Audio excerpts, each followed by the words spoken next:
Now the first covenant had regulations for worship and also an earthly sanctuary. A tabernacle was set up. In its first room with a lampstand and the table with its consecrated bread. This was called the holy place. Behind the second curtain was a room called the most holy place, which had the golden altar of incense and the gold-covered Ark of the Covenant. This ark contained the gold jar of manna, Aaron's staff that had budded, and the stone tablets of the covenant. Above the ark were the cherubim of the glory, overshadowing the atonement cover. But we cannot discuss these things in detail now.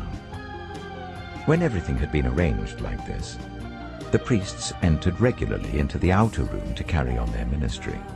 But only the high priest entered the inner room, and that only once a year, and never without blood, which he offered for himself and for the sins the people had committed in ignorance. The Holy Spirit was showing by this that the way into the most holy place had not yet been disclosed, as long as the first tabernacle was still functioning. This is an illustration for the present time, indicating that the gifts and sacrifices being offered were not able to clear the conscience of the worshipper. They are only a matter of food and drink and various ceremonial washings, external regulations applying until the time of the new order.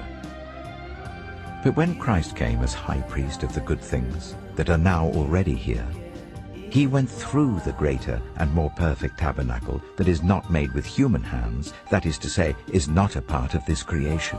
He did not enter by means of the blood of goats and calves, but he entered the most holy place once for all by his own blood, so obtaining eternal redemption. The blood of goats and bulls and the ashes of a heifer sprinkled on those who are ceremonially unclean sanctify them so that they are outwardly clean. How much more then will the blood of Christ, who through the eternal Spirit offered himself unblemished to God, cleanse our consciences from acts that lead to death, so that we may serve the living God. For this reason, Christ is the mediator of a new covenant, that those who are called may receive the promised eternal inheritance, now that he has died as a ransom to set them free from the sins committed under the first covenant. In the case of a will, it is necessary to prove the death of the one who made it, because a will is in force only when somebody has died. It never takes effect while the one who made it is living. This is why even the first covenant was not put into effect without blood.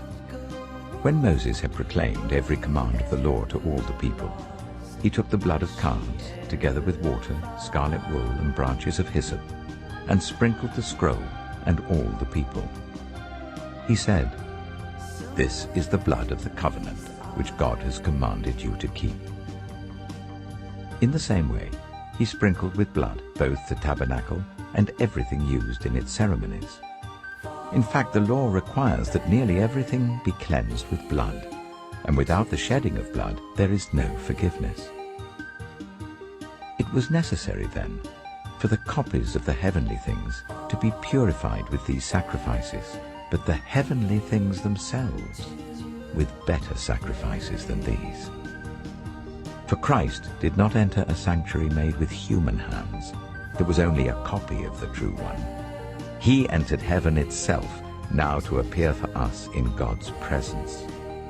Nor did he enter heaven to offer himself again and again, the way the high priest enters the most holy place every year, with blood that is not his own. Otherwise Christ would have had to suffer many times since the creation of the world. But he has appeared once for all, at the culmination of the ages, to do away with sin by the sacrifice of himself. Just as people are destined to die once, and after that to face judgment, so Christ was sacrificed once to take away the sins of many. And he will appear a second time, not to bear sin, but to bring salvation to those who are waiting for him.